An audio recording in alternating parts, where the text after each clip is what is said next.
All right, y'all.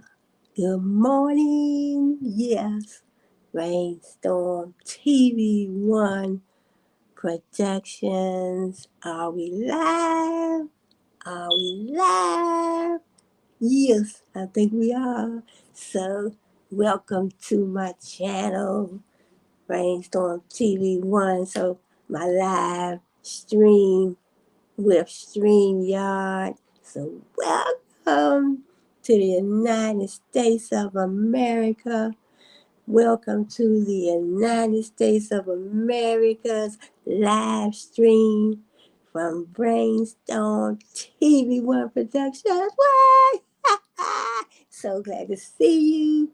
Glad you could be here. Glad you could join me. Yes.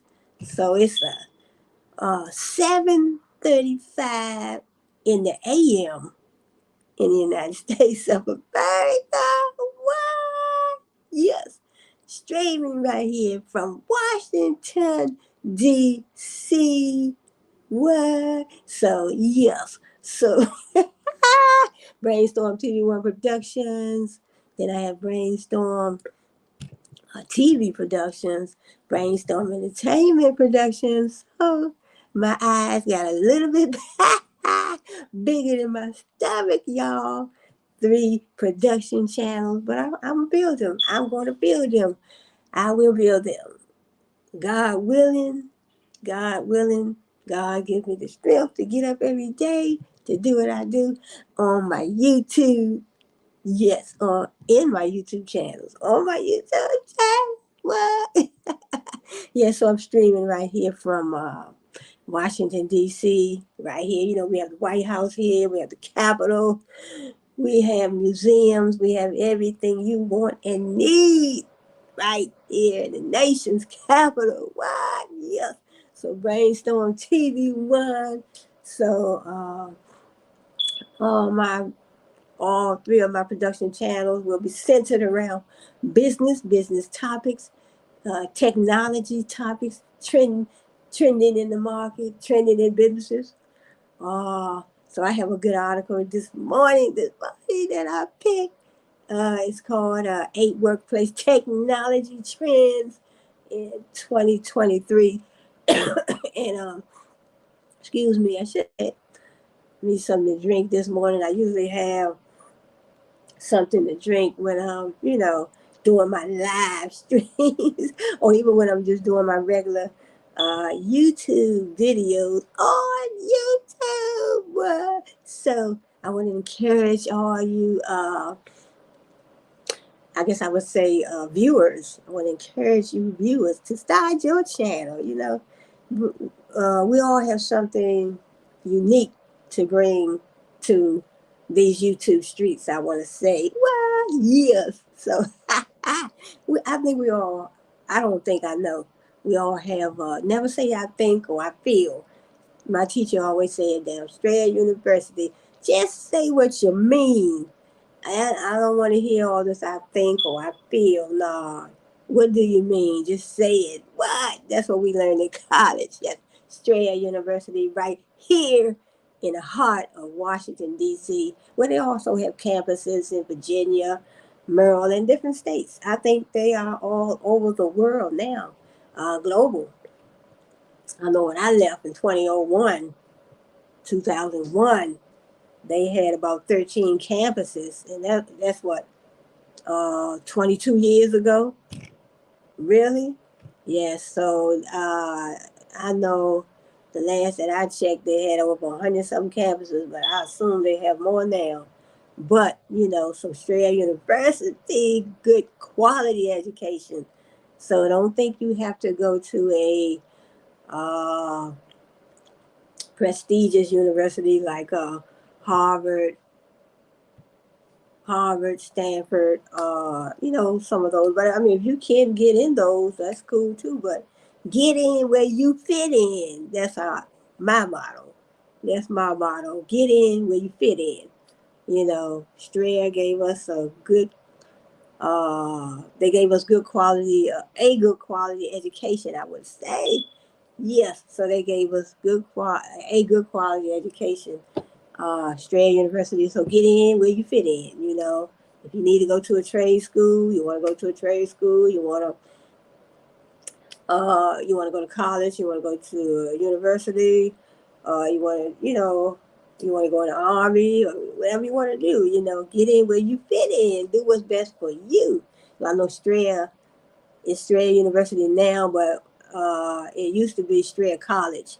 So they expanded so much over the years, then they turned into a university, Strayer University.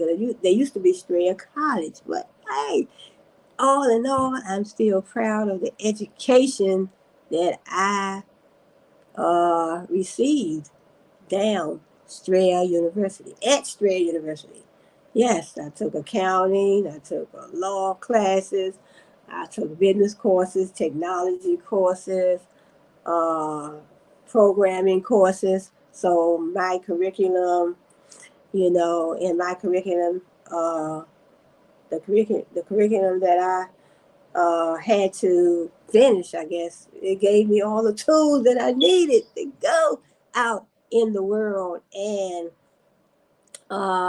display my skills, the knowledge that I learned in college, in college, Strayer University. They say in college, but you don't want to say, oh, in a university. Usually you say, well, I went to college. But, it's how it's all good. Yeah. So, yeah, I just want to talk about, I just want to do a quick little live stream right here on StreamYard. Wow. Just want to say how you all doing this morning. Hope everyone is doing well. Hope you all are doing well. It says getting a little chilly outside now. I know in the U.S. it's cool over here, so we are moving into fall. We're moving into fall. We just left summer, so summer was pretty good. Summer was pretty good. We didn't have, well, it was real hot. It was really hot. I know me and my family, went to Virginia Beach. I think it was in August. It was August, or I think we went in August, yeah. And it was really hot. So we had a good time though. But then that was summer. Now we're moving into fall. Then We're moving to winter. So fall, we're moving to winter. Then we're moving to spring. Spring probably around March. I think it's March, April. Aprilish, Marches, Marches. So March, April, moving back into spring, and then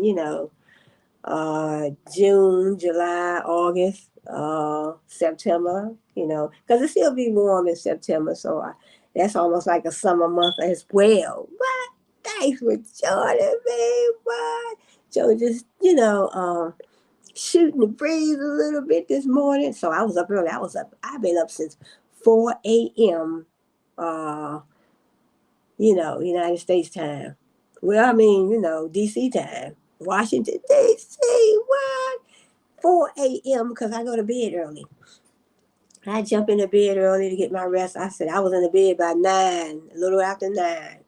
I was in the bed, so I don't get up at 4 every morning, but I just so happened to I did get up. I just so happened, I'm about to say the wrong thing. I just so happened to, I just got up. Sometimes I just get up out my bed on the spur of the moment. Sometimes you get up, and if you're well rested, then you can get up. But I wouldn't advise nobody else to get up at 4 o'clock. No, I don't get up at 4 every morning because you need your rest. We need our rest. We all need our rest. We need at least 8 hours of sleep. But I lay down about 9 something, about a little bit after 9. I lay down, but I probably didn't really get to sleep till about 10. So 10, 11, 12. 1, 2, 3, 4. That only gave me 6 hours, but it was all good. I still feel well rested. So, sometimes you can take a nap during the day if you feel like, if you feel a little tired. In other words, I'm talking about myself, but if I feel a little tired during the day, as the day goes on, as the day progresses, then I can lay back a few more hours and take a little nap. But So I don't get up 4 a.m. at 4 a.m. every morning, but something just woke me up this morning. I guess I didn't feel like sleeping anymore. So, so sometimes I just feel like I want to get up. Now, uh, I have so many things on my mind, and I know I want to do in my life. So sometimes I don't like to sleep a whole long time or a long time. I don't like to sleep a long time. I like it because from day to day, I think about, hey, what am I going to do the next day? When I'm like, if it's one day, I'm always thinking about what are my plans for the next day. What are my plans for the next day? What can I do to grow? And sometimes when I think about, what can I do to grow? What can I do to what am I going to do the next day to you know to improve myself? What can I do to improve myself, to improve my life, improve improvements in your life or your goals, your dreams, whatever you think about that you need to do or you want to do. So sometimes I think about that. I always think about that from day to day. And I said, let me, then sometimes I just be praying for the morning to come, for the next day to come, so I can just get up and do what I need to do. Do what I need to do, start implementing my plans, my goals, my dreams, start moving forward. Start moving forward as soon as possible to do what I need to do. So in other words, you whatever you want to do, you want to do this, you want to do that, just so on a day to day basis, that is what's on my mind. So I got up early this morning. Only thing I can think about is my life. I I was just thinking about my live streaming, what topics I want to pick for my various StreamYard streams. So that's what I think about from day to day. What are my topics going to be for my YouTube channel? What are my topics going to be for my StreamYard streaming videos? So I think about that. I want to bring educational topics, enlightening topics, inspirational topics, topics that we all can learn from. So my channels are built around business, big business. The things that businesses need to do to grow, to keep up with the trends in the market, technology trends in the market, things that businesses need to do to satisfy the customer, customer satisfaction. What do businesses need to, you know, I guess I would say definitely remain competitive, have something that, that can outdo the competitors or something that, basically the customers want and the customers need. So, you have to think about a whole lot of things when it comes to business. So, what are the technology trends that, businesses should be implementing to stay competitive? You don't want to be a business that, uh, you don't want to be a business that's in a certain industry, and then you have other businesses in the same industry that you are in, but they are ahead of you. They have all the technology, devices, tools, trends in their business, but you don't have them. So how are you going to stay competitive if you don't have what you need and you don't have certain technology devices, certain technology tools to help you uh, compete, help you be competitive, help you uh, keep up with the trends in the market, help you keep your, especially to help you keep your target market coming to you. One of the ideas of, I guess I would say, a business that's thriving, a business that's, a business that has everything that the customer needs and wants. That business, to stay competitive, you want everything uh, that the customers want and need. You want a quality product.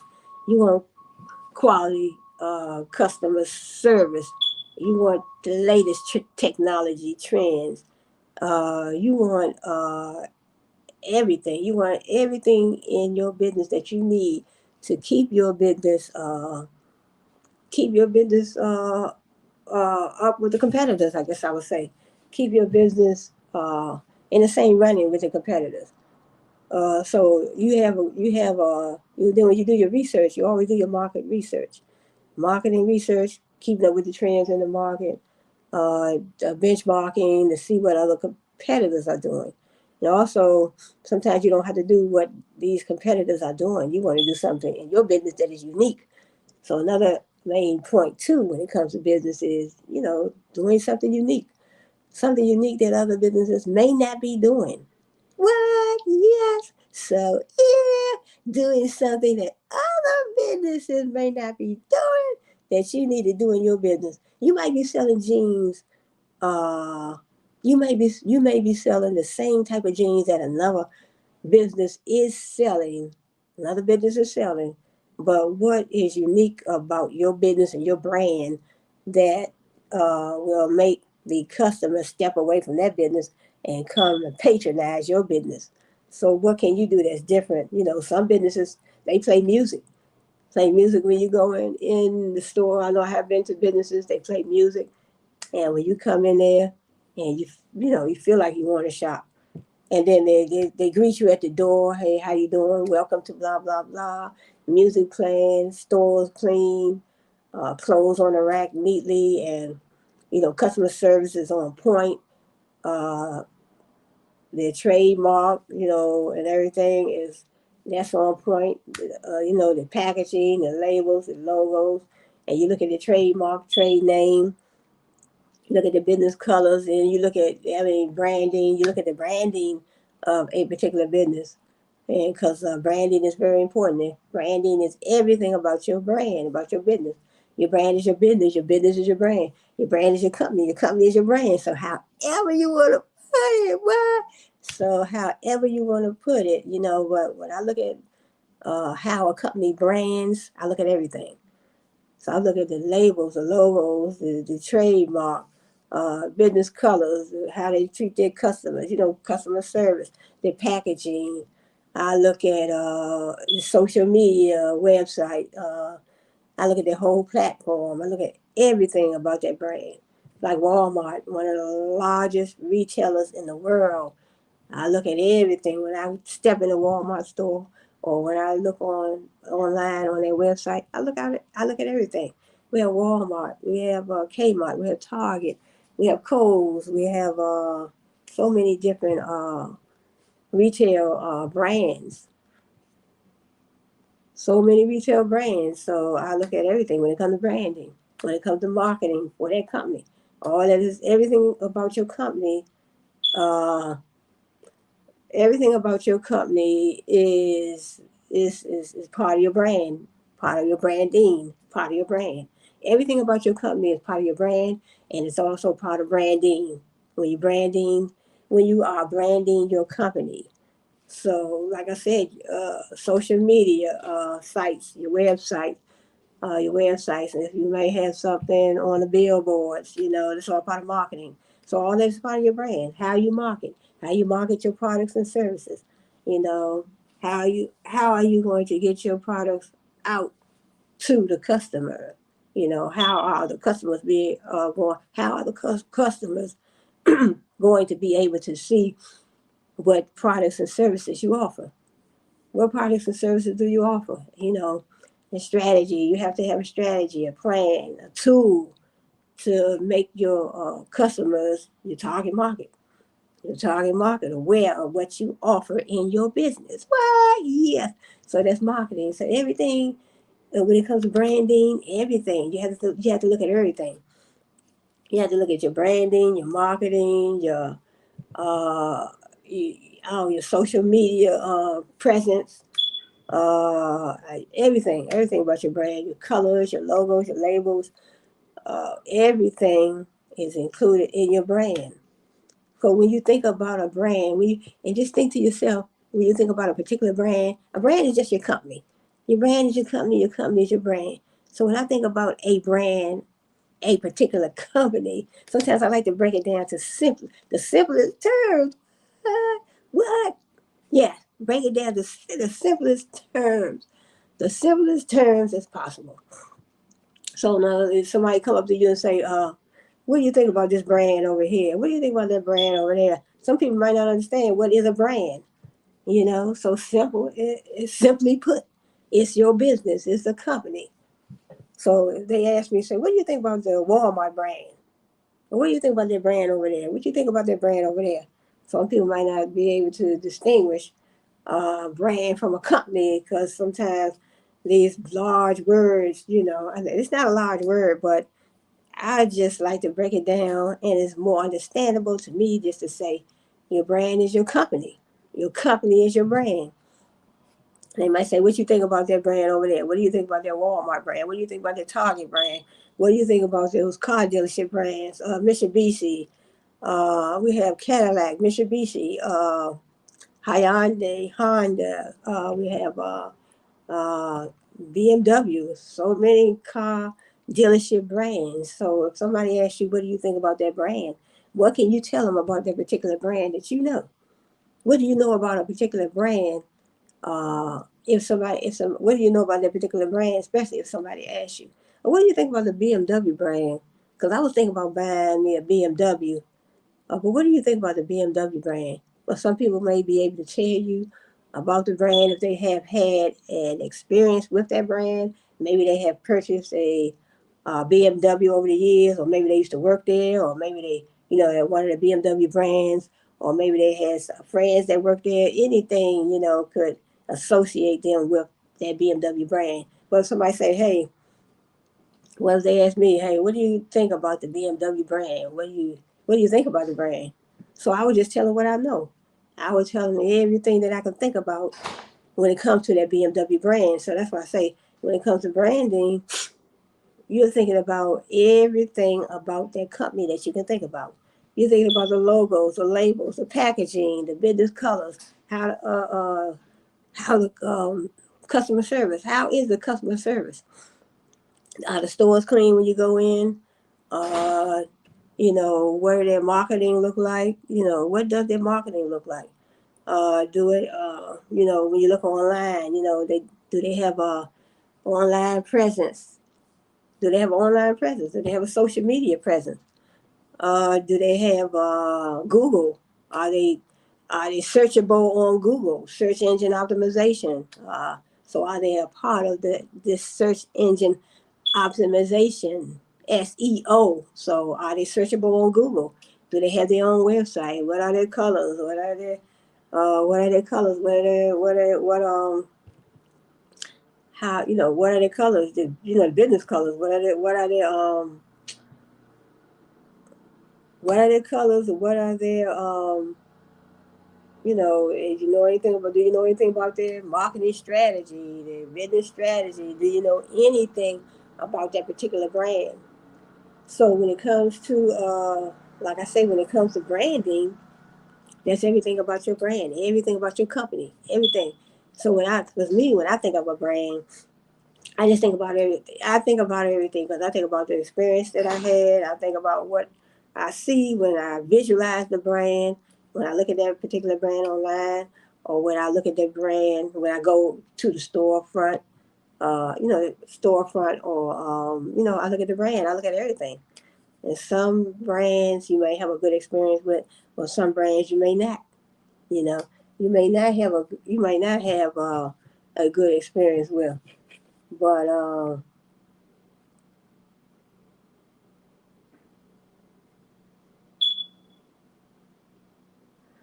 Yeah, so let me get into it because I just started talking and I got off track. I'm not off track, but I'm just I'm supposed to be talking about the technology trends. So I want to talk about in this article 8 workplace technology trends for 2023. Now these are some nice technology trends. So when I look at technology trends, I think about the importance of certain technology trends because, like I say, companies need to stay competitive. Companies need to stay competitive to, while implementing these important technology trends. You want to be able to serve the customer. You want to have offer value for the customer, and without these trending technology devices or tools in your business, it would be hard to do that. So I talked about one of my other videos, the blockchain technology, augmented and virtual reality. I talked about artificial intelligence. So a lot of companies are implementing this artificial intelligence in their business, in many aspects of their business. So I did a video on that. So I will be doing more. It's going to take more than one video on these trending topics, because artificial intelligence is something that, I think we have to keep on talking about. So let me get into this article, 8 workplace technology trends. So 8 workplace technology trends. Okay, let me read the first paragraph. It says in 2023, we are in 2023, workplace technology continues to advance at a rapid pace, from AI, artificial intelligence, powered smart buildings to health and safety tech. This article on the latest trends is focused on what's happening in the workplace right now, as well as a glimpse into the near future of technology in the office. So technology in the office is very important. It says this article explores current trends in workplace technology for 2023, including an enhanced visual experience, power on the go capabilities, and the latest progress in space management and extended reality technology. So reality technology, probably talking about the virtual, augmented reality and virtual reality. We'll also take a closer look at how solid light holographic projections are likely to revolutionize the way we collaborate and communicate in the workplace. So they talk about extended reality technology, and then in your management workspace. And it also says we will also take a closer look at how solid light holographic projections. So I would like to see that myself, are likely to revolutionize the way we collaborate and communicate in the workplace. So in the workplace, they are definitely trying to find new ways to communicate with your coworker, communicating with the managers within the business. The owners, they may step through sometimes, but so your coworkers, your managers, supervisors. So all those different people need to be on the same page with everything, because how are you going to make the business grow if you don't work together? Different cultures immersed in these organizational settings is very important, because a lot of these different cultures, they bring different skill sets, different working experiences, different work experiences, different skills, different knowledge, culture, whatever culture you create within your organization. I guess I would say it's very important. You don't want to create a culture in the organization of doing things unethical, illegal, and unethical, or even not even that. Co-workers arguing at each other all the time, and work assignments not being done on time. A lot of negative cultural, I guess I would say, a lot of negative cultural things going on within the organization. So, and then you keep it going, you let it go on, you don't try to make changes. So that is what they call a cultural environment that's normal. Certain things happen within an organization, and they just keep letting it happen. Negative things happening, and the company or the organization still let it keep going on. So that becomes normal. That becomes the normal culture. So you want to create a cultural environment within your organization that is based on and geared toward learning, creating a learning organization. So I learned that also down Strayer University, right here in Washington, D.C., Virginia, and Maryland, the DMV. Yes, so Strayer University. So I learned so much, and I am proud of the education that I did get down Strayer University. What? Yes. So glad to see you all. Glad you could be here. Glad you could join me. So when I look at this article, I am so inspired about the things that I am going to read. These different technology trends for 2023. So there is so much information to I guess I would say to get. There is a lot of information that we can get when we do research. So research, you start a business, you want to do research, you know, research. You want to find out about the trends in the market. You want to find out about what the competitors are doing. So research will give you, you uncover a whole lot of positive things, most likely. What? A lot of positive things. So research is very important. So I want to know what my competitors are doing in the industry that I'm about to get in. I don't want to jump into a niche. I don't want to jump into an industry or a niche. The niche is the area of business that you want to get in. You know, the niche. Say, for instance, you want to get in the beauty industry. That would be your niche. Technology industry. That would be your niche. What? Yeah. Let me keep on reading. So I can keep on talking. What? So hope you all are doing well today. Hope you are doing well today. So think positive. Just trust in the Lord and Savior Jesus Christ, because I love my God. My God has blessed me over the years, and God, I pray that God will still keep on blessing me and bless you all as well. Bless us all. So let me finish. Okay, this article explores current trends in workplace technology for 2023, including an enhanced visual experience, power on the go capabilities. So we also take a closer look at how solid light holographic projections.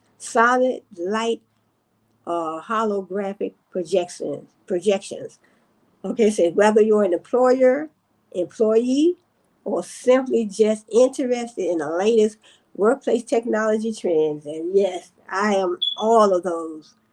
So I separate employer. So I would say I would consider myself an employee, and also I am interested in the latest workplace technology trends. So they say employees, or somebody that's just interested in the latest workplace technology trends. This article will provide you with a comprehensive overview of what to expect in 2023 and beyond. So we are nearing the end of 2023, but I still found this article very interesting, enlightening, educational, and inspiring. Same things that I talk about on my channel. I want to create content that's uh, uh, educational, and also empowering. So we have the AI. The first one is AI and smart buildings. Artificial intelligence is revolutionizing the way we live and work. So artificial intelligence. So I did a video on artificial intelligence where I talked about this machine learning, deep learning, machine learning. So I am taking some courses as well, just to enhance my degree. Because my teacher always told us, he said, my major was information systems at Strayer University. So I do have my master's in information systems, Strayer University, right here in the United States of America, in the DMV. Yes. So my teacher always said, your major is information systems. You're in the technology field. So always do research, always keep up with the latest technology trends in the market. Because how our business is going to grow and keep up with their competitors, keep up with their competitors in the business world, in your office, in your job. I can say in your job, in your work environment. So also these I guess I would say trending technology tools and devices.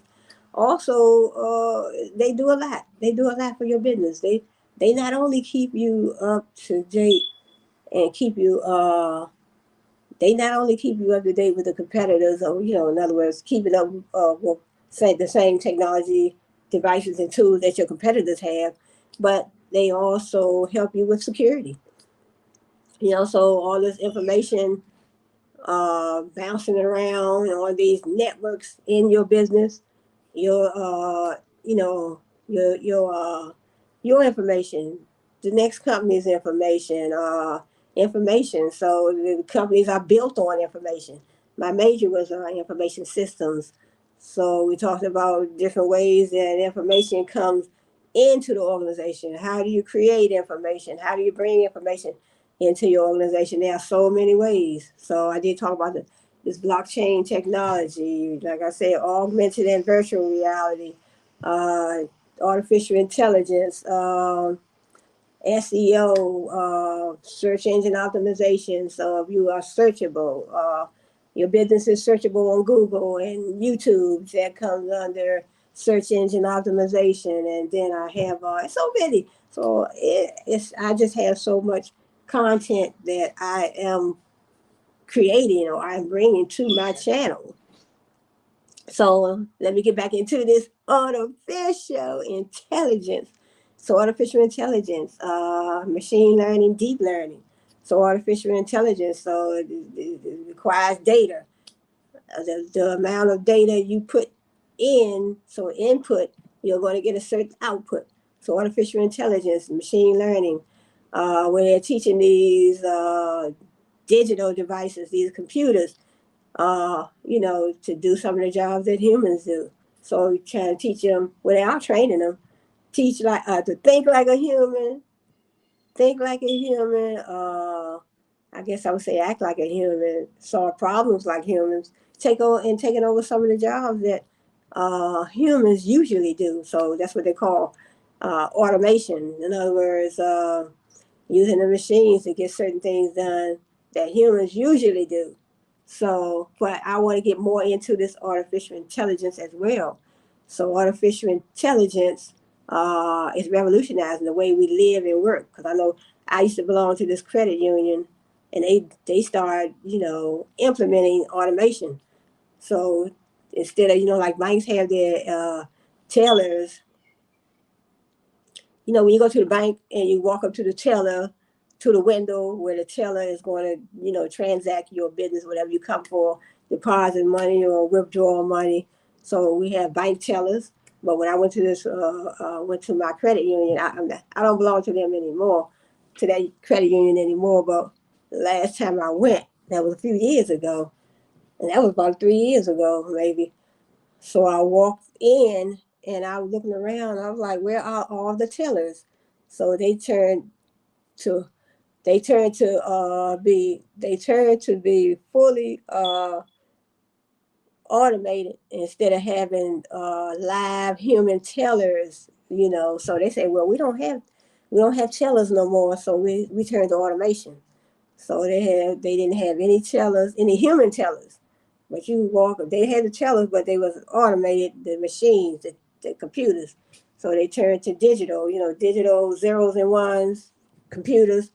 So I never went back again, but so that wasn't the reason. Well, that was one of the reasons, but so, they are they are moving ahead, so I guess that's what the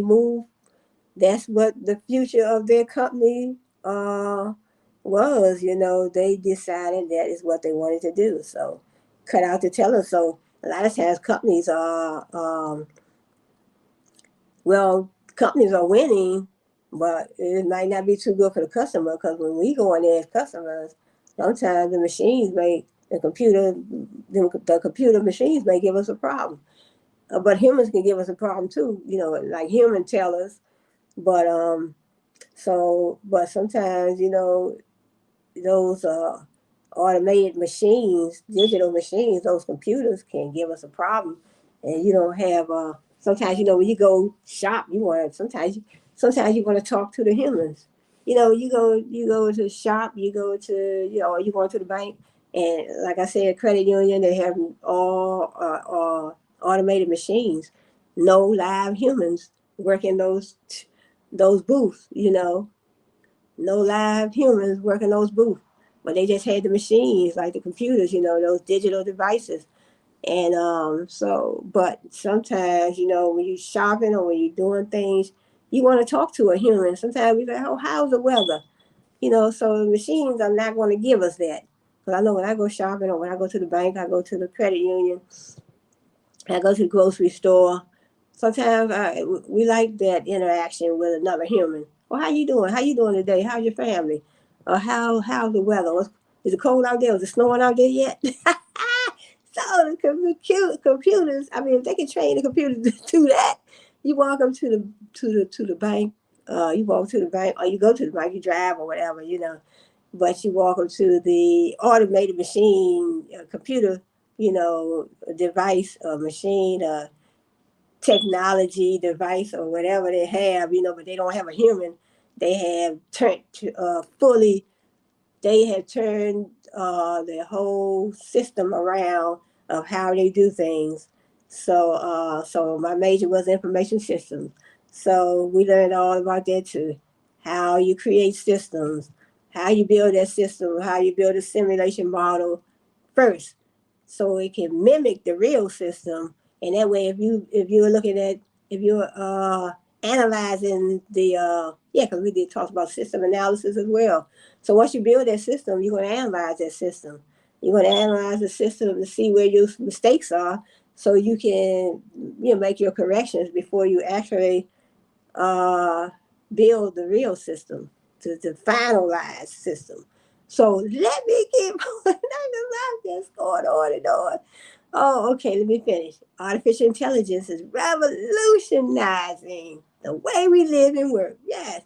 So artificial intelligence, because I was talking to my son about artificial intelligence, because he said he was talking about those self-driving cars. I said, yeah, that has a lot to do with artificial intelligence. So I told him to read more on it. Read more on artificial intelligence. Read up on it so you can learn all you can learn. Yep. So he talked about those self-driving cars. They also have, I know somebody created some flying cars. I think it was Uber. Uber. I don't know how far they I don't know how, if that even, I don't know if those even made it to the market, because I haven't heard any more about those flying cars. But we do know about the Tesla. Is it Tesla self-driving cars, and then electric cars? So Tesla did revolutionize the auto industry with those electric cars and those self-driving cars. So how you I know they was advertising. I don't know. I think it was Uber though, one of those companies. I had to do more research on that as well. But you can see how they would show you how the cars were parked. Cars were parked by themselves. So that's something else. But I don't think I would want to get in the ride in. I mean, what if Uber had some self-driving cars, and then you booking a ride and you get in the back of an Uber, and then it has no driver under the steering wheel, but I think the driver would be on the passenger side in the front seat. I think that's how that works. But I have to do more research on that too. But let me keep it going. With the recent release of natural language processing models such as ChatGPT and Google's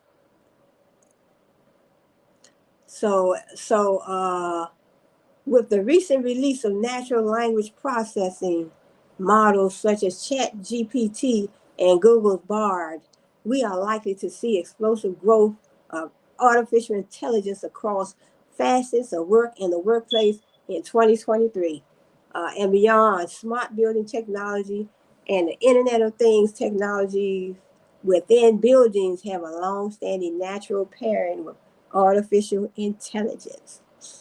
It says, look, this starts with the sensors that collect data within the workplace and make adjustments accordingly. So it's all about collecting that data. I know in my class that I'm taking now, of course, I'm taking one, not down there, but it's online, Coursera.org, Coursera.org,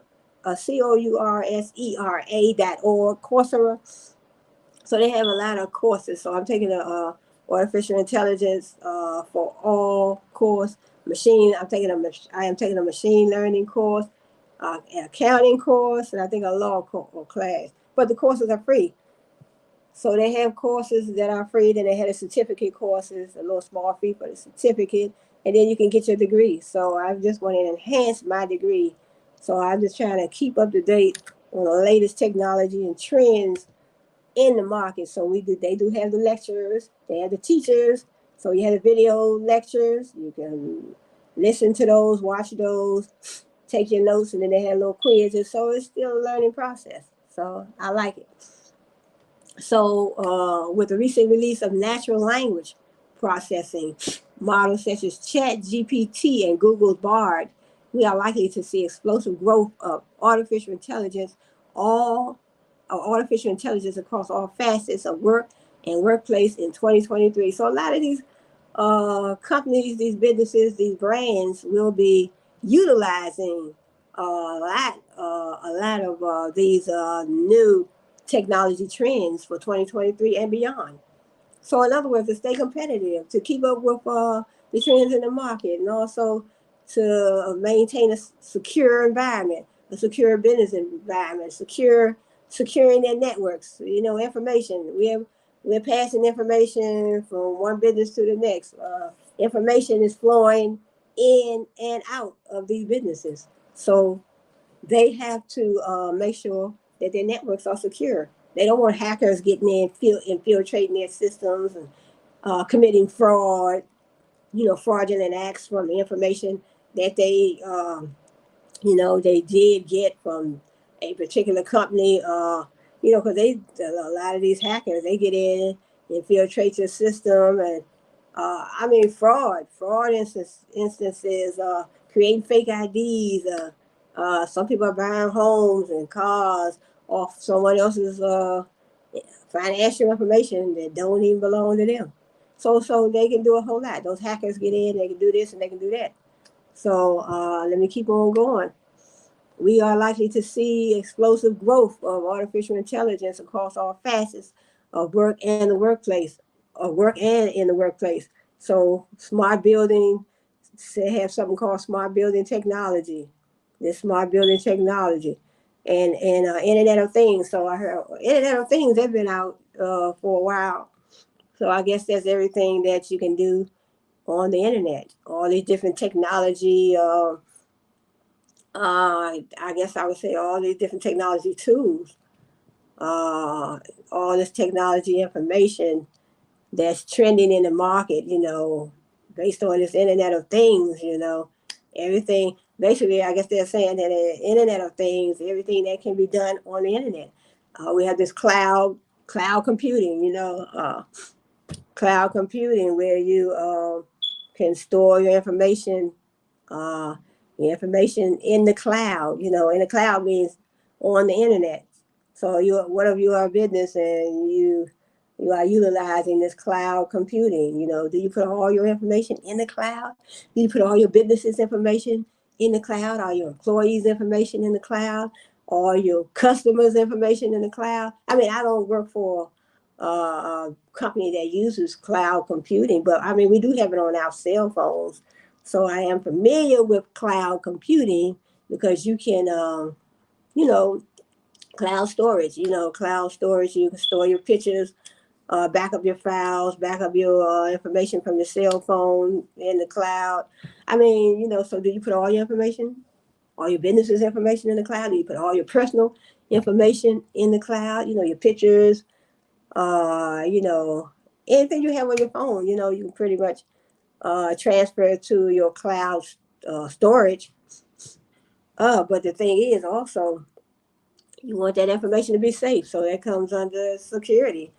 So bouncing this information all around from place to place, business to business, person to person, personal information going to personal information to another person, so everything has to be protected. So we're dealing with this blockchain technology. Information, information transactions, secure transactions on this blockchain. So security is a vital issue when it comes to a lot of businesses because information is everywhere in every business. We have information flowing in and out of our homes, not just businesses. We all need information. Without the right information, we can't make no kind of decisions. So decisions have to be made based on the information. It's just like somebody in the courtroom. Somebody in the court, somebody had to go on trial or something like that in the courtroom. They look at that information. All that is information. Certain information is going to be represented by parties on both sides. This lawyer, that lawyer. I guess when it comes to the discovery phase, when it comes to law in the courtroom, that's all information. They can't make no decision on whether or not, they can't make a decision, of the outcome. They can't come to a conclusion. How they gonna make a decision? How they gonna give the outcome of a particular case, whether it's civil or criminal, without the right information? So information flows here, flows there, flows in, flows out. So that's how they go. Let's see where I stopped at. So smart building technology, Internet of Things, artificial intelligence. So those are tools that are very important to a lot of businesses. Okay, it says this starts with the sensors that collect data within the workplace and make adjustments accordingly. So these sensors are collecting the data. So when it comes to this machine learning, artificial intelligence is built on data collection. So machine learning takes a lot of data input. To get an output, you have to have this input of data. Some of these include occupancy sensors that detect the presence of people in a room or area and adjust lighting, temperature, and ventilation accordingly. Air quality sensors that monitor air quality and detect pollutants such as carbon dioxide, volatile organic compounds, and particulate matter. And motion sensors that detect movement and can trigger, alert, or activate other systems such as security cameras, doors, or access control systems. So these are technology devices based on the smart building technology. So in other words, imagine you're working for a business, your company has all of this. That would be wonderful. But then you look at a company that does not have all of these things. I guess, all these smart building technology devices or these smart building technology tools that will help your business grow, help your business, I guess I would say, service the customer better. So you want the customer to have a great experience when they come to your business. So a lot of things that businesses do is because of the customer. They always say the customers are number one.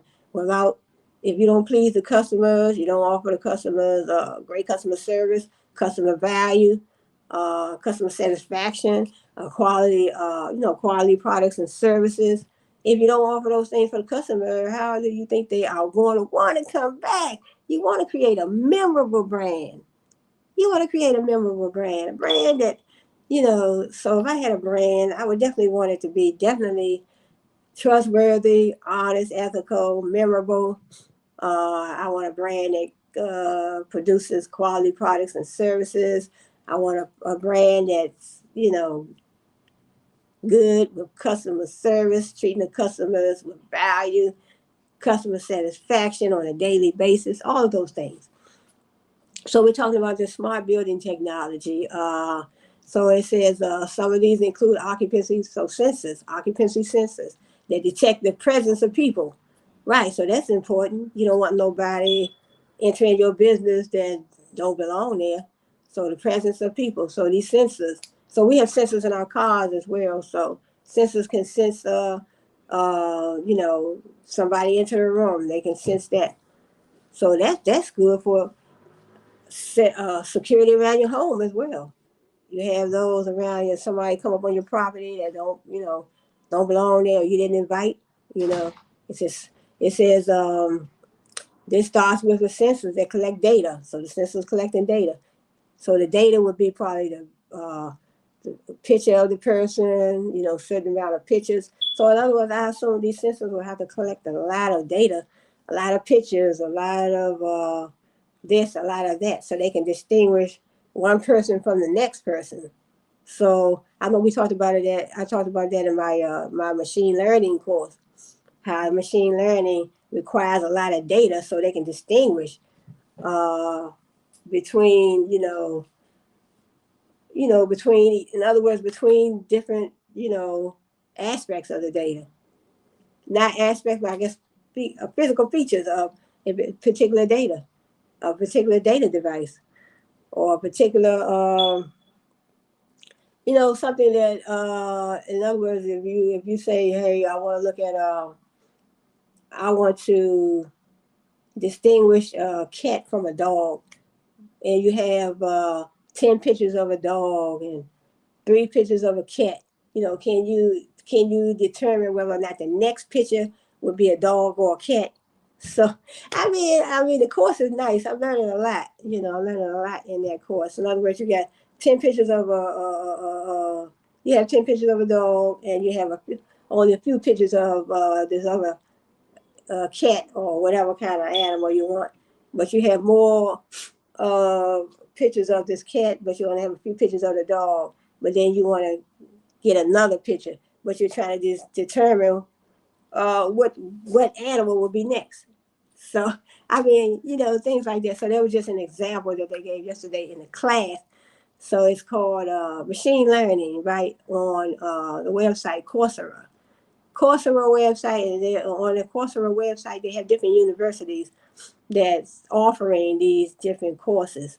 So one class I'm taking is from the University of London, and another one is from the University of Virginia. So I think it's very nice, but I think it's 6 weeks. Each course is 6 weeks, but they do have courses where you can pay for a certificate, or you can also get your degree.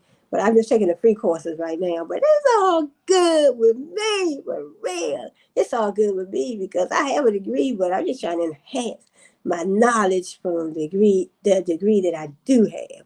Okay, let me keep it going because this is a big article. Let me see. Okay, it says, in other words, these sensors can sense if somebody moved in the room, somebody walking around the room, temperature and ventilation, air quality. So I'll move on down. Let me move down to the smart systems. Smart systems within the office use artificial intelligence to optimize various systems, including heating, cooling, lighting, security, and maintenance. So there's artificial intelligence. In other words, a smart office, the smart building, so everything's gonna be smart. So I know I do have a couple smart TVs, so everything's gonna be smart. In the future is smart. The future, everything's gonna be smart. Everything's gonna be digital, artificial. This artificial intelligence, this science of machine learning, deep learning, training these computer devices and systems to do some of the jobs that humans do. Some of the jobs, taking over some of the jobs that humans do. And but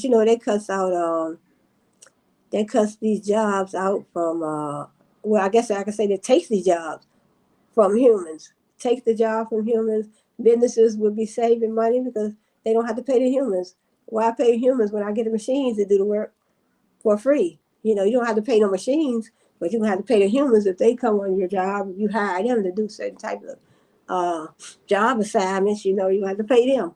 Okay, so let's look at so smart systems within the office. They use smart systems within the office.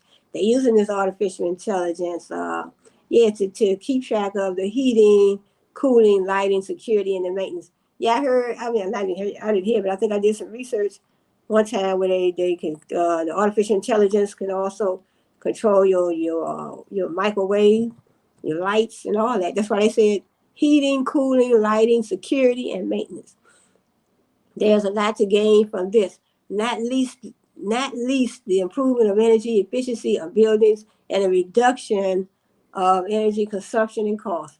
Some of the interesting applications of artificial intelligence in the workplace include occupancy sensors, space utilization, air quality sensors, temperature and humidity sensors, light sensors, motion sensors. We have acoustic sensors, visual sensors, proximity sensors. So all these sensors, so proximity sensors, they can be used to trigger automatic systems such as lighting or automatic doors to improve convenience and safety. So that's important for a lot of workplace environments. So they have the proximity sensors. You know, they can be used to trigger automatic systems such as lighting or automatic doors. So automatic doors, so some companies need that. They may want that. So power consumption sensors. Yeah, power consumption sensors, I think that would be very important. Well, I know that would be very important. My teacher always said, don't say think. I know that these power consumption sensors will be very important. Power consumption sensors can help to identify areas for energy savings and efficiency improvements, which can reduce costs and support environmental sustainability. So that's what a lot of companies would definitely want and need. They're always trying to cut costs, reduce costs, support environmental sustainability, support the environment, and reduce costs. So that is something that businesses definitely want to see happen in their business. Water quality sensors.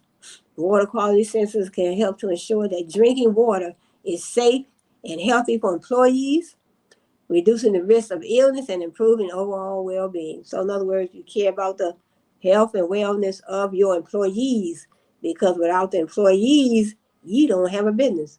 You can't get nothing done without the employees, so why not be concerned about the employees' health? Water quality sensors. So water quality sensors, that is important. So they have a lot of them. Visual sensors. Visual sensors can be used for a wide range of purposes, from security monitoring to space utilization analysis. For example, occupancy data from visual sensors can help to optimize office layouts and improve collaboration and productivity. Oh yeah, I like the motion sensors. I think I read this. They can be used to trigger automatic security systems, such as cameras or access control systems, when unexpected movement is detected. So somebody entering your workplace that don't belong there. So these motion sensors, and these motion sensors are good to have around your house. So this comes under the artificial intelligence. So technology now that's a good field to be in. If you know how to put these technology devices together, you know how to come and install these technology devices. Because I know that we have a company over here, you know, in the United States called Comcast. We have Xfinity. We have Verizon. Those tech companies, they come out and install your internet, and they do all kinds of things. I mean, the training for that type of job would be good. And it's not really hard. It's not like you're going to be laying bricks or, you know, something like that. But, you know, so I think that would be a good technology field to get into. You know, learning how to come into people's homes and install their internet. If they have a problem with the internet, come out and check it and fix it. And, you know, so I had a gentleman where my neighbor, her husband, he's a electrician. He came in and gave me a good price too, and he didn't install, but he hung my TVs. Well, he didn't install. He installed my ceiling fans. I put one in each room. So he's an electrician. So he came in and put my ceiling fans up. So, I mean, I consider that technology too. He hung my TVs. You know how to hang your flat screen TV. So he hung one in each room for me, and he hung a ceiling fan in each room for me. So learning how to do those type of things, that's like a good side job, or it could be your regular job. So like I said, Comcast, Xfinity, Verizon, you know, Different companies are opening up, even T-Mobile. They now over here in the United States, we have T-Mobile. They, internet service. They offer internet service. They offer cell phone, wireless service, internet. So I do have my Wi-Fi. So, what you can install that yourself. They usually send you a box. Well, some companies will come out, but they sent me the box, and I just set it up myself. They sent me the little modem, that box, and I set it up myself. So health and safety check. Employees' health and well-being are critical components of a successful and productive workplace. That's right. You want your customers healthy, well, you want your employees healthy as well, because you need your employees healthy so they can, come and help, come back to work on a daily basis. You want them healthy and strong. They can help the business grow, and also they help themselves grow when they come. When they come to work, they're learning. They're learning from other employees. So you create in your business, you're creating a learning environment. All the workers, co-workers, workers, employees, they're learning from each other. And first of all, when they come to the organization, they building this cultural environment that's built on learning, geared toward learning. You learn from each other. You work together, you learning from each other.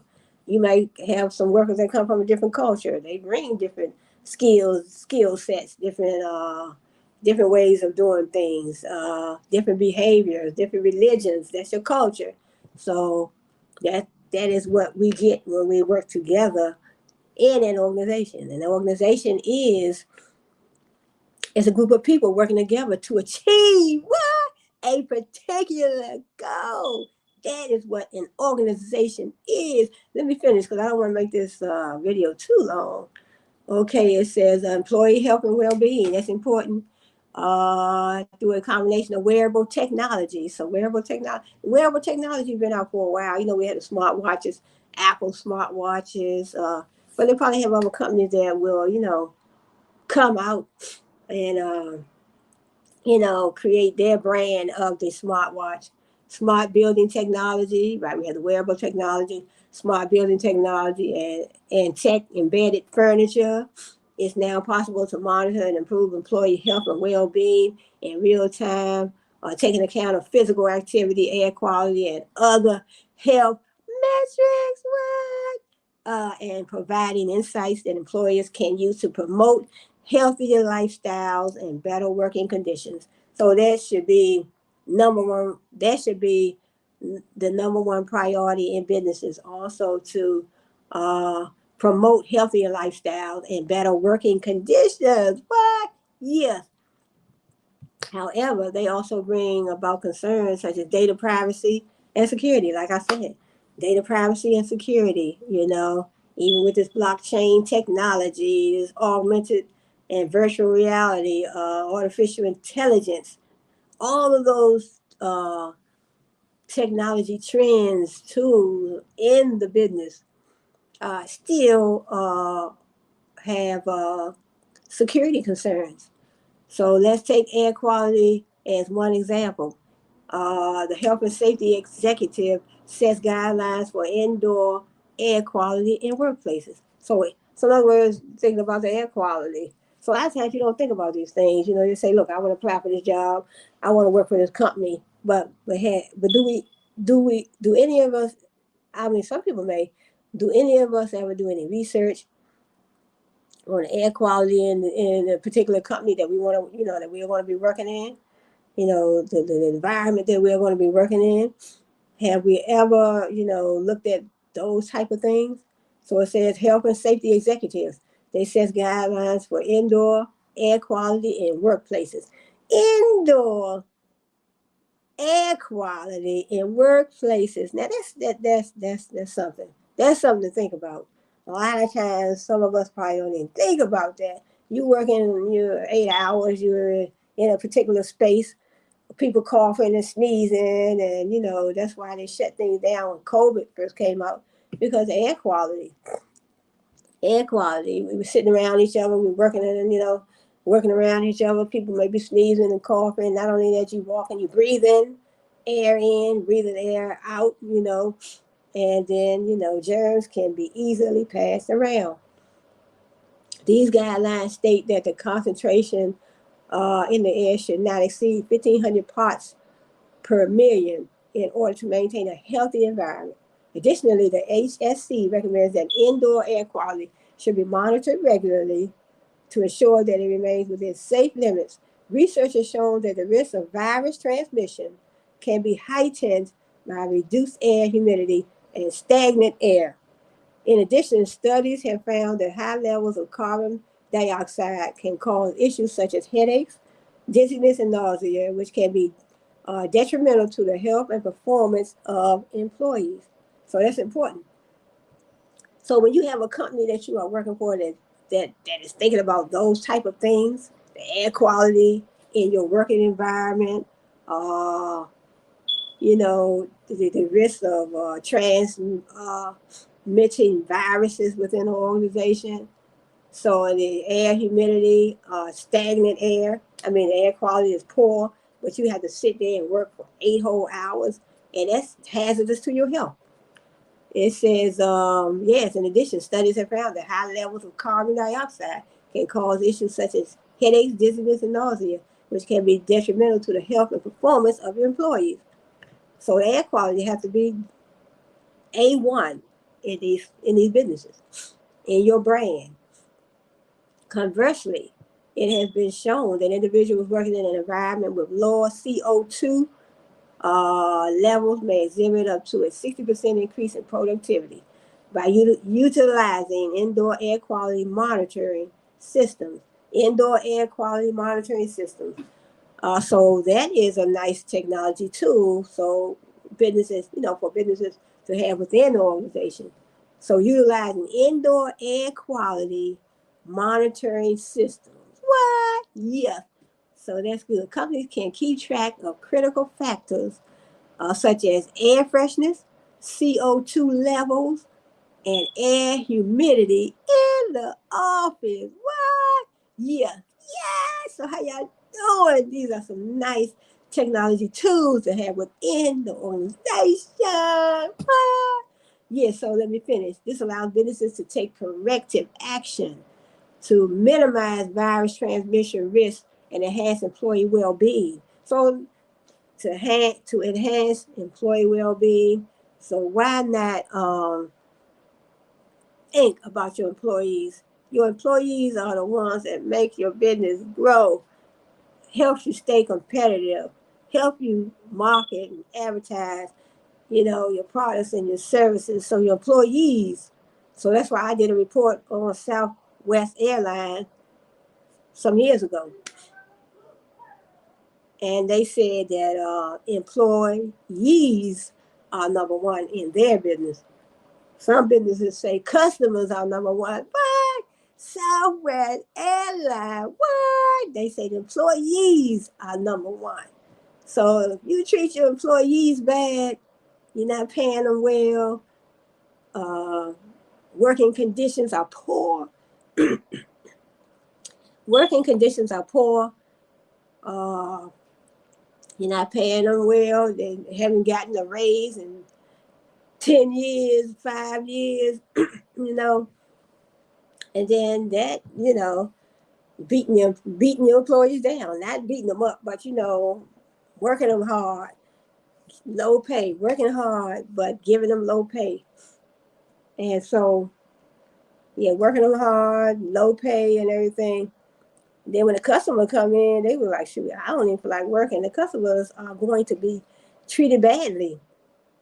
Or they might not get the customer satisfaction, great customer service that they deserve because the employees are not happy. That's why you see sometimes, employees be going on, you see in the news where employees going on strike. Because they're like, look, we're not getting paid right. We need our raises. We haven't gotten a raise in a certain amount of time.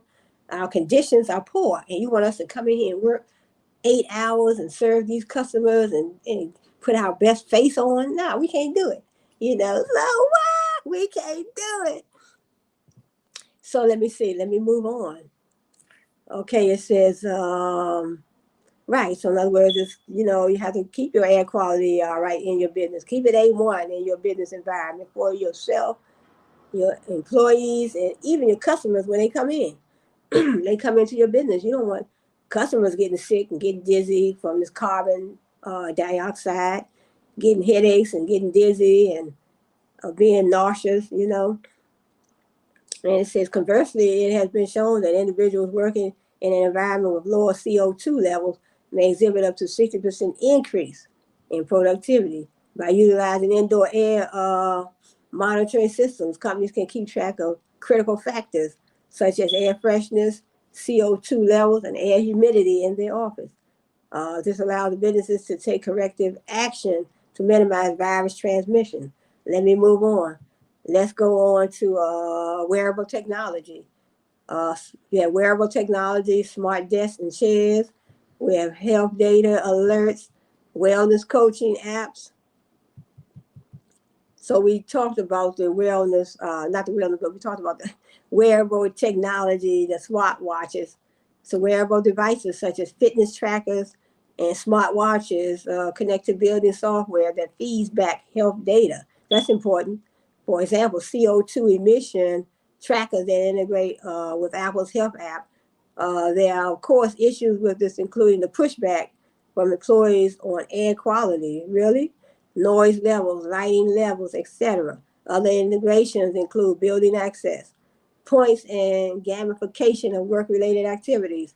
With all these things, we would argue there's a level of cynicism, what, and privacy that needs to be considered. Right. So it all boils down to a lot of, privacy issues or security issues when it comes to a lot of these technology devices, these technology tools that businesses can utilize to help the business grow, help them stay competitive, help them be able to offer good customer service, help them promote, uh, promote promote that the business offers value to the customers, great customer service, everything. So, and it says other integrations include building access points and gamification and work-related activities. With all these things, we would argue there's a level of cynicism and privacy that needs to be considered. So security is there's always a security risk when you're bringing in information, certain type of ways, In other words, your systems, I guess I would say your airways, your system, your business environment, what I'm saying is open. Anytime you're online, anytime any of us is online on the internet, we are open to hackers, to invaders, to fraudsters, so fraudsters. So we are open. Anytime you're open, anytime your business, I guess I would say anytime your business environment, your business, you're online, you have an online presence. Even if you're on, you're searchable on Google, search engine optimization. I mean, whatever online presence you have, you're still setting yourself up for hackers to get in and infiltrate your system. So that's why security, you have to, I guess, a lot of companies have their different people that work for them. If you have a large company, you may have people that work for you that handle all your security concerns. Devices that, tools and devices that they can give you, you know, give you some insight on, in other words, you're trying to secure your systems, your networks, trying to keep the hackers out. And, there are companies out there like network security. You can hire a network security analyst or network security person that can give you some ideas, give you some solutions, some suggestions on tools that you can use to secure your systems, your network systems, and your information. So we don't want our information getting out as personal, for our personal use, but as well as businesses. So any of us, when we are all online, we all set ourselves up for hackers, to get in and infiltrate our personal systems that we, use at home. A lot of us work from home, so we worry about that as well. And in businesses. So security is a large issue, large concern with a lot of businesses and a lot of us, personal users. So then we have the smart desks and chairs. Smart desks and chairs are equipped with sensors that can detect employee posture and movement and provide real-time feedback to help employees maintain good ergonomics. They can also be programmed to adjust automatically based on an individual's needs and preferences. For example, a smart chair might adjust the height of the seat and backrest based on an employee's weight and body shape. That's important because you don't want your employees sitting at a chair, sitting on a chair, sitting at a chair 8 hours. You have to be able to get up and move around because sometimes you can get blood clots just sitting down too long. Because I heard of people getting those on airplanes. You're on a long flight, 10 or 15-hour flight, and you can't, on a plane, you can't really get up and walk around unless you get up and go to the bathroom. I guess you have to get up and go to the bathroom every so often. But so smart desks and chairs, health data alerts. So these smart desks and chairs, that seem like a good idea. So smart desks and chairs, and some companies might not even think about getting that for their employees, but that's important because your employees are benefiting your company. They're helping your company grow. So employees are definitely important. Like Southwest Airlines said, our employees with our company are number one. What? So in other words, what if you're running a company and you don't have no employees, but you have a company? You don't have no employees. What kind of company you have? And then what if you don't have no customers? No company, no customers or no employees. What kind of company are you going to run? You're not going to make no money. You're not going to make no profit. You're not going to be able to serve the public. You're not going to have to adhere to your social responsibility. You're not going to be able to. You're not going to be able to adhere to that either, and you won't definitely be able to, help your employees or your customers. So these smart desks and chairs, they can also be programmed to adjust automatically. In other words, to the size and the weight and the height of, an employee. The employee sitting in a particular chair, you want your employees to be comfortable. In other words, you got your employees sitting down for 8 hours at a time. Sometimes maybe 7. Maybe 7 because they, lunch, or even I don't know if they can get them go to the bathroom or whatnot in certain businesses. But that's definitely have to be possible because you don't want your employees sitting down, and they have to go to the restroom, and you're just making them keep on working. But that's not, that is not right. So we have health data alerts. Health data alerts are notifications that can be sent to employees based on data collected from their wearable fitness trackers or other health sensors. For example, an employee might receive an alert if they've been sitting for too long, years, or if their heart rate is elevated. These alerts can help employees take action to address potential health issues before they become serious. So these things are important. Well, some companies might not want to spend money when it comes to something like that, but you have companies that say, look, we're going to go all out for our employees because our employees are benefiting the company, helping our company grow. Without these employees, we don't have a company. So I know I used to do security. I was a security guard. So without us utilizing those posts, standing on those posts, what kind of company would they have had? They wouldn't be able to hold on to certain contracts. So they may have had a contract to say, well, we need 13 security guards to watch these posts, to stand and watch all these 100 laptops. So whatever they didn't have whatever all the security guards went on strike, they didn't have anybody. They would lose a contract for that particular company. So in other words, this company might say, well, we need 20 security guards, or we need 15 security guards because we need them to watch these posts and these booths. We have laptops, we have desktops, we have valuable assets that we need them to keep an eye on. Well, what if none of the guards showed up, and you need somebody to watch those laptops or those whatever, those desktop computers? you need somebody to watch them. But, none of them showed up to work. So their contract would be lost for that company. So let's go to the wellness coaching apps. Wellness coaching apps can provide employees with personalized guidance on factors such as nutrition, exercise, and stress management. These apps can be customized to an individual's needs and preferences. What?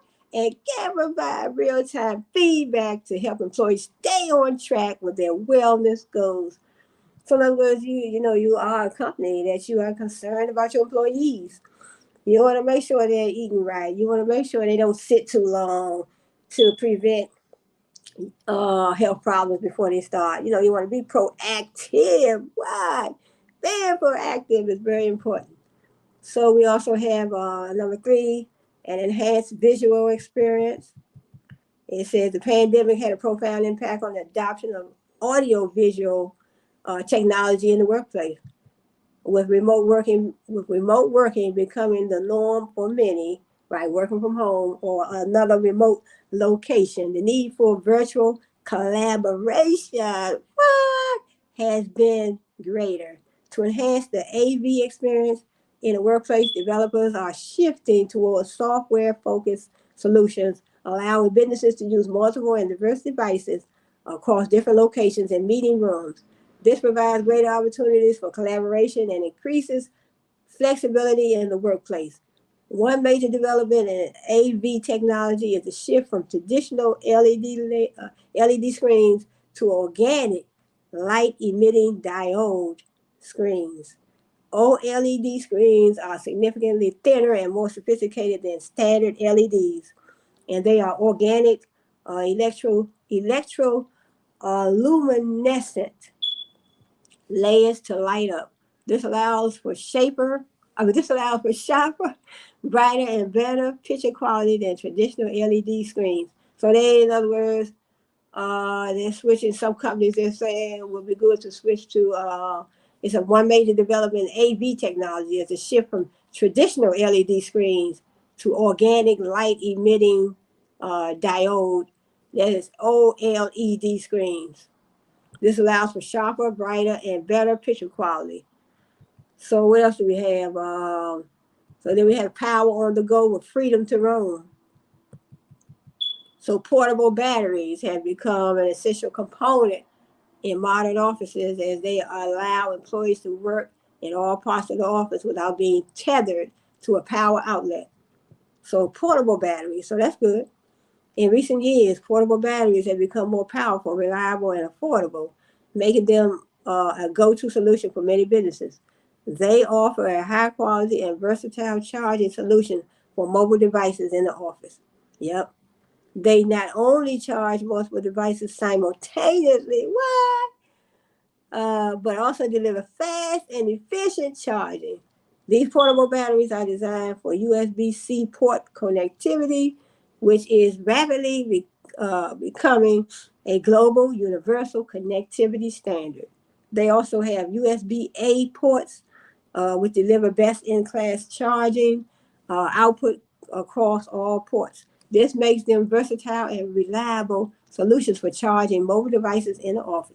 With portable batteries, employees can work from anywhere in the office without having to worry about running out of battery power. So portable batteries. So let me go back. So that was 4. So let's start back. I'm not gonna read all of them over, but I'm just gonna read them again. Okay, let's see. So it says it's so I am talking about the 8 different workplace, 8 different 8 workplace, I won't say different. It's different too, but 8 workplace technology trends in 2023. 8 workplace technology trends. So we have number 1 was AI, artificial intelligence, and smart buildings. Number two was health and safety tech. So artificial intelligence and smart building. Then we had the safety tech. And then we have safety tech that included the health data alerts and wearable technology devices. And number three was an enhanced visual experience. So giving your employees a different visual experience. Number four was power on the go with freedom to roam with the portable batteries that I talked about. And number five, hybrid huddle rooms and hyper flex spaces. So a hybrid huddle room, I would love to see some of these hybrid huddle rooms. So hybrid huddle rooms are a type of collaborative workspace that combines the benefits of both physical and virtual environments. These rooms typically include audio-visual technology, AV technology, such as high-definition displays, cameras, and microphones, to facilitate communication and collaboration among remote and in-person participants. So this is good, a hybrid huddle room.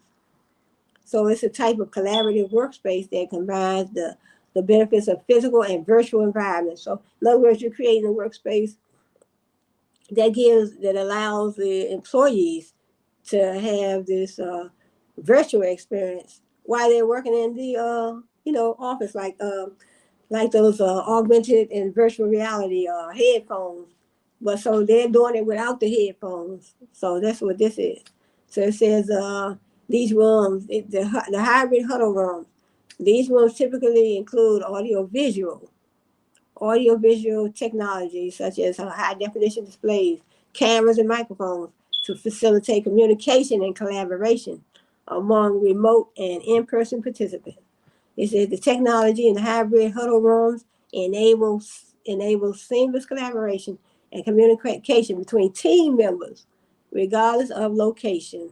The trend of hybrid huddle rooms has become increasingly popular in recent years as more organizations embrace remote work. So that's good. Yep. The technology in these rooms allow the technology in these rooms allow remote participants to be just as involved and engaged in meetings as those in the physical room. So just imagine you work for a company and they're dealing with this hybrid huddle technology, this hybrid huddle rooms technology. In other words, if you're working remotely for that particular company, you would still be able to interact, be involved in the company meetings. You don't even have to be in the room. See, the technology in these rooms allow remote participants to be just as involved, and engaged in meetings as those in the physical room. So that's important. For example, video conferencing technology. Video conferencing technology enables remote participants to share their screens, present documents and presentations, and participate in real-time discussions. One of the key benefits of hybrid huddle rooms is that they enable organizations to bring together employees, partners, and customers from across the world in real time. That's important. Now, these hybrid huddle rooms, I'm definitely going to take some notes from this article. Hybrid huddle rooms. This helps to build relationships and foster collaboration, even when team members are physically separated. So in other words, you can have some team members that's working from home, some team members that are actually in the office, and they can work together. So the team members that's working remotely from home or another location, but remotely, from home basically, and then the other team members working within the office, they are in the office, then they still can work together. So the team members and the employees that are working from home, working remotely, they'll still be part of the meeting. It's just like they right in the office. So it's almost like virtual reality and augmented reality without the headphones, but they are at home. So they have this hybrid huddle. It's a hybrid huddle room. So they have their certain devices set up to benefit the employees at home and the employees that are actually in the working environment. What? So additionally, hybrid huddle rooms can be used to facilitate training sessions, knowledge sharing sessions, and presentations. What? Making them an important tool making them an important tool. As I said, technology tool for companies looking to enhance their collaboration and communication capabilities. So, and number 6, space management technology. Space management technology is a set of tools and solutions that help organizations optimize their use of physical space. It includes features like occupancy tracking, space planning and reservation systems, and workplace analytics. As hybrid work um, arrangements become more common, space management technology has become increasingly important for organizations looking to optimize their space utilization and design their offices for flexible work.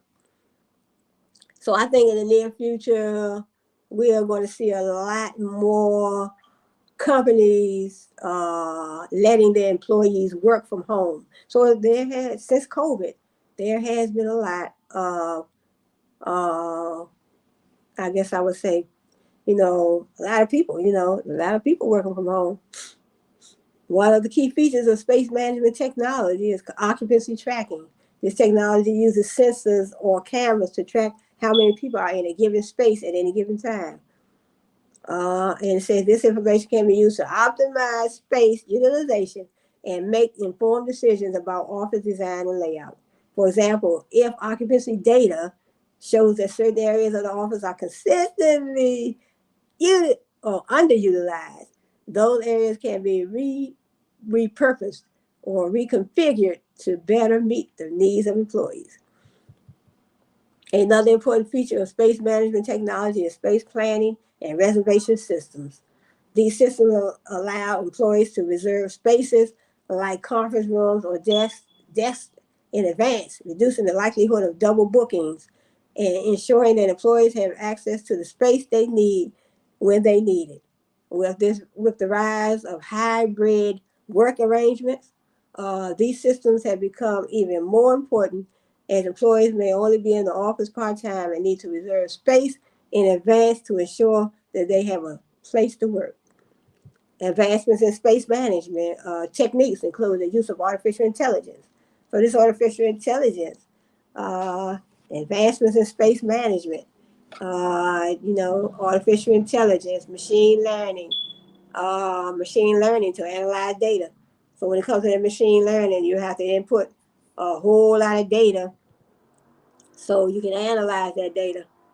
So when it comes to that machine learning to analyze data and make recommendations about how to optimize space utilization. For example, an artificial intelligent powered system may be able to analyze occupancy data and make recommendations about which areas of the office could be repurposed or which spaces are most frequently used. So that artificial intelligence.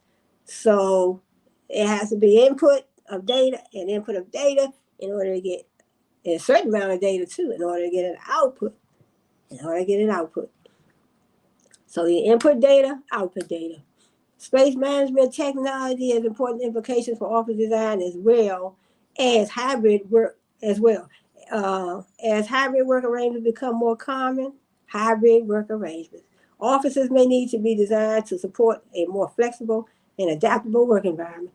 This may include the use of modular furniture that can be easily configured, the creation of more collaborative spaces that can be used for both in-person and virtual meetings, and the incorporation of technology like video conferencing systems that support remote collaboration. Almost finished. Number 7, extended reality in the workplace. So I still feel like I had a little cold in my throat, but I'm still here. God bless me. Thank you, God. I love you. So thank you all. I want to thank you all for being here. Thanks for joining me.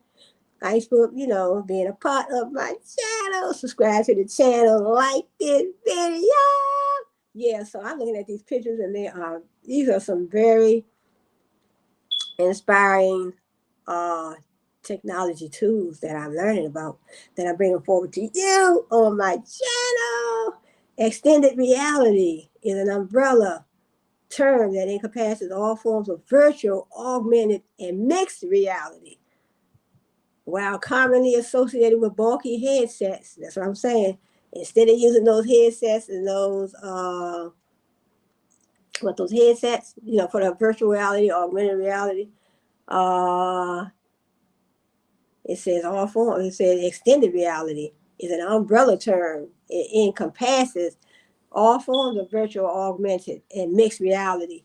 While commonly associated with bulky headsets, there are many other ways to create XR, extended reality, XR experiences without headsets. So there are other technology devices, other technology tools that you can use to get that virtual reality experience. So they have the virtual extended reality, XR. That's what they call it. While commonly associated with bulky headsets, there are many other ways to create XR experiences without headsets. Most smartphones have built-in VR capabilities, so virtual reality, VR capability, as well as apps to experience 360-degree part real, part digital environment that the user can explore by moving their phone. So in other words, we can check out our phones, our smartphones, so we can still get that virtual reality experience. We don't have to use the headphones. We can look to our smartphones. Another way to experience the virtual reality without a headset is through projection. So your phones or a projection. Some companies have developed projection systems that can project virtual environments onto walls or floors. Yeah, I've seen those projections before. We imagine workplaces of the future where users can interact in a virtual environment through hand and body gestures in the real world. XR refers to technologies that create immersive experiences by blending the physical and digital worlds. Right. So in other words, XR, extended reality, it refers to technologies that create immersive and experiences by blending the physical and the digital. So in other words, you're being immersed into an environment that you're not actually there, but it feels like you're there, or when you can see it, it tricks your brain and your eyes to make you think that you are immersed in that particular world. Well, so that is the extended reality and the virtual reality. Augmented reality, virtual reality, and then we have this extended reality. It says the increasing adoption of extended reality and spatial computing technologies in the workplace has the potential to transform the way employees collaborate and work together. XR technologies enable remote collaboration in a way that traditional video conferencing and communication tools cannot. So dealing with this, these collaborations, video conferencing, communication tools, these remote collaborations, when you're dealing with the working environment, things, tools and technology devices that can help you improve your business, help you communicate better with your employees, and, you have employees that are working remotely, working from home, and they can still be involved in those meetings or communication settings, I guess I would say, so with a lot of these technology devices. So these are some good devices that businesses can use. It's a XR technology, so that's extended reality, XR. Enable remote collaboration. So remote collaboration. So imagine working for a company, you're working from home, and you're like, look, I can be a part of this extended reality and spatial computing technology devices. I can be a part of that, to communicate with my employees, to be involved in my workplace, I guess, collaborations, my workplace communication meetings, whatever you have to be involved with when it comes to your company, and you're working home, you're working remotely, you're working from home or another remote location. And then you have the other employees working there right at the office, in the office. It says as AR and spatial computing technologies become more common in a workplace, office design will need to adapt to support these activities. One potential design implication would be the need for specialized areas for XR-based activities, such as remote collaboration, and the creation of immersed and distraction-free environments, which allow users to focus on specific tasks at hand. For example, a company may set up a virtual collaboration room where employees can meet and work together in a shared virtual space. In this case, the room needs to be equipped with specialized hardware and software, right? Such as high quality VR virtual reality headsets and haptic feedback devices to enhance the immersive experience. So they're going to, enhance the immersive experience, immersing you into an experience that you're not actually there, but your mind, not your mind, but I guess your brain and your eyes are being tricked. You're being, virtual reality. You're being immersed in believing. It's tricking your brain and your eyes, making you think that you are actually in it, immersed in it, but you're actually not. When you take the headphones off, you're back to reality. What? You're back to your reality. Okay, one potential design implication would be the need for specialized areas for XR-based activities such as remote collaboration. So let's look at the XR rooms. Let's talk about these XR rooms further. XR rooms could also benefit from special lighting and sound systems to create a more realistic and engaging environment, as well as mobile furniture and screens that can be easily moved to create a virtual collaboration space. So imagine, this is beautiful though. All these type of technological, or I would say technology devices, tools that companies can use to benefit them, benefit the company, benefit their brand, benefit their customers, and benefit the employees. So that's what it's about. Helping the business grow. Everybody working together, in a cohesive fashion, working together. What? You're working for an organization, you're all working together to achieve a particular goal.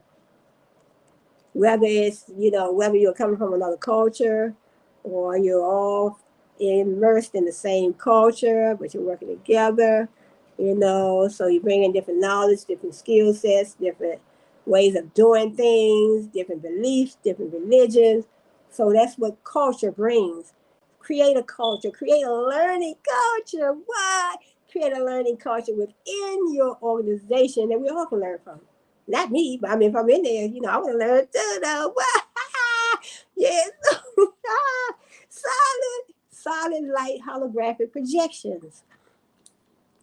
Back in the day, those projections, I know the projections were out before all these other advanced technological tools were out on the market or in the workplace. So projections were, projections. I remember projections. How you had the big old white projection screen, and then you had a projection machine, so, but they're coming back. I guess they're coming back with a vengeance. So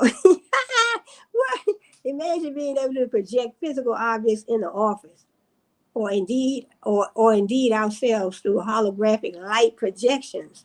Holograms have been a feature in sci-fi movies for decades, from hollow chess in Star Wars to the immersive 3D data maps in Avatar. Finally, we have some indication of how that might work with prototypes of solid light holographs in 10 billion pixels per square miles, I guess, in Ultra HD. Pioneers in this technology are Lightfield Lab, which is backed by tech communications giants such as Samsung, Verizon, and Comcast. So I did talk about Comcast previously, on this video. So Comcast and Xfinity, so that's part of the same brand. So that's where we get our cable TV from, our wireless services from, Comcast, Xfinity, and wireless over here in the United States of America. Well, DMV. Lightfield Lab specialized in holographic displays, which project 3D images that appear to float in midair. Appear to float in midair. That's amazing. Because I've seen a lot of that stuff on commercials. And I was like, how did they do that? But so 3D images that appear to float in midair. 3D images that appear to float in midair. What? So this stuff is so enlightening, educational, inspirational, empowering. What? Technology. So my major is information systems. Strayer University. I'm so proud of the education I did get down Strayer University. So I'm going to keep up with all the latest technology trends on the market, in the market. That's what my teacher always said. My teacher always said, keep up with all the latest technology, devices, tools, trends in the market. Businesses are using these technology trends and tools to bring information into their organization. So they bring that information in. But at the same time, you can bring information in, but you still have to find ways to protect it. So then you need other technology. Excuse me. You need other technology devices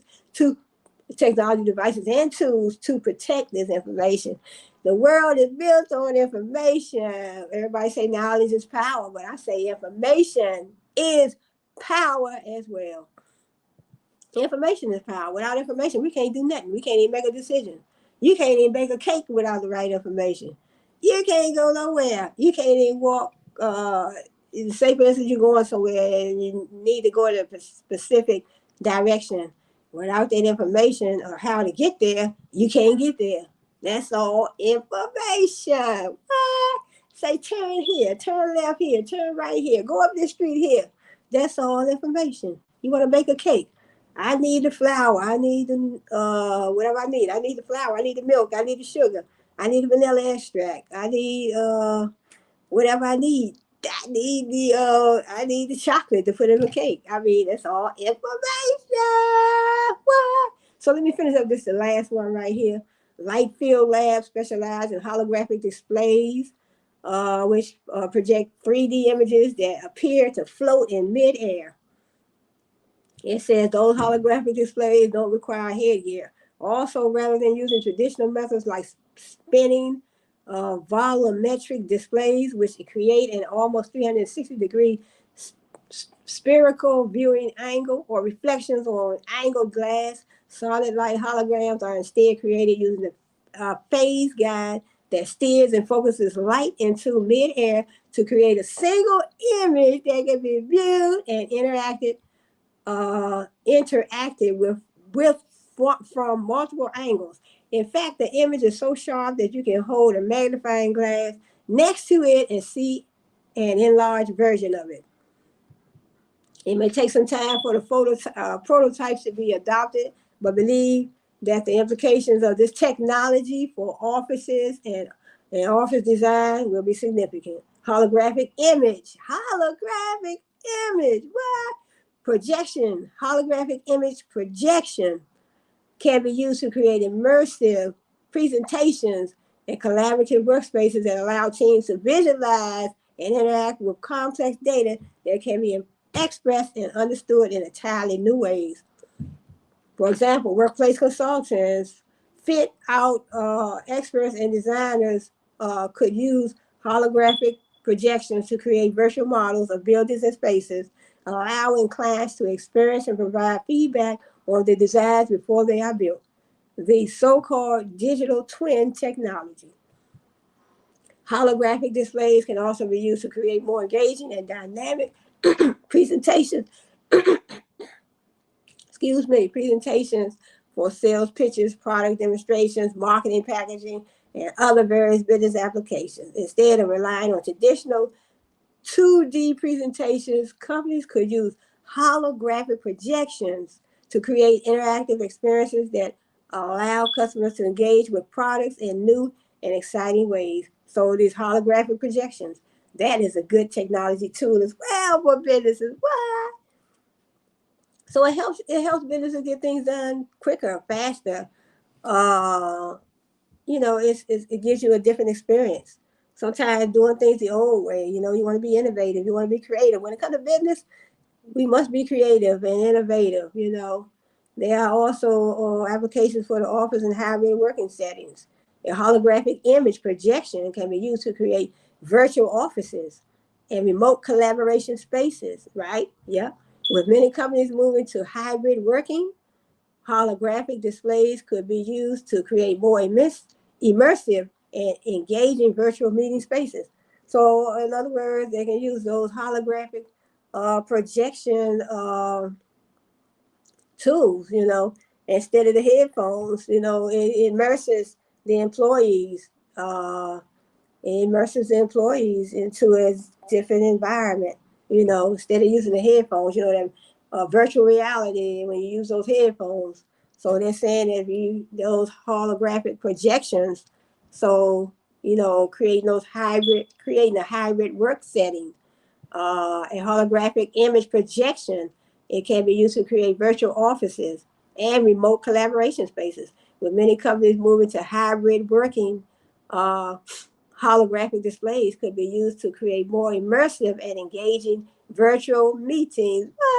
Yes, we also imagine certain augmentations to the office itself, such as the creation of 3D video walls and features in the office that enhance well-being, such as virtual waterfalls. Wow, it's just something virtual, a virtual waterfall, augmented dividers in open plan spaces, or biophilic elements that enhance the physical office space. So much, so much. But I'm gonna end on this note. But this was a pretty good article. I need to take some notes on this article. But this is a lot of stuff. A lot of things. I guess I said a lot of new technology devices, a lot of trending technology devices that businesses can use. What that they should use to help the business grow, stay competitive, give your customers a good experience, give your employees a good experience. You want the customer to come back. What are you doing to make the customer want to come back? What? I mean, if you do something that's out of this world that they've never seen before, I'm thinking about, I am a customer. You may be a customer, he may be a customer, she a customer, we all are customers. What? But if you are doing something that's something unique that other companies not doing, you're doing something that's innovative, something that's creative, and it doesn't have to cost the customer a whole lot of money. Sometimes when a customer, give the customer a good experience. When the customer walk in your store, make them feel like they want to come back. And some companies you go in, you like, I don't even want to go back. Well, you like, I don't even want to go back. Y'all you treat me fair, y'all charge me these high prices. Business at a wrong location, a lot of crime, excuse me, a lot of crime. I got a little cold in my throat, but I'm about to end this video. But a lot of crime. So in other words, you charge me a lot of high prices. Your packaging not good. Crime around the area. I mean, it's just so much going on. But so much going on. But so much going on. But I'm gonna end it on this note because I can keep on talking. I can talk for 4 or 5 hours when it comes to business and technology, information systems, and oh Lord, I have some videos on law. I know a lot of I know a lot of law terms. I talk about a lot of law terms on my I think it's my Everything Shirley channel, but I probably will be bringing some law terms to this channel as well, because that's all part of business. So accounting, law, business, technology trends, technology devices. So, but I want to say thanks for joining me. I want to close out on this note. My battery is getting low, and I want to say thanks for joining me. Hope to see you on my next video. So Brainstorm TV One Production. What? So we out.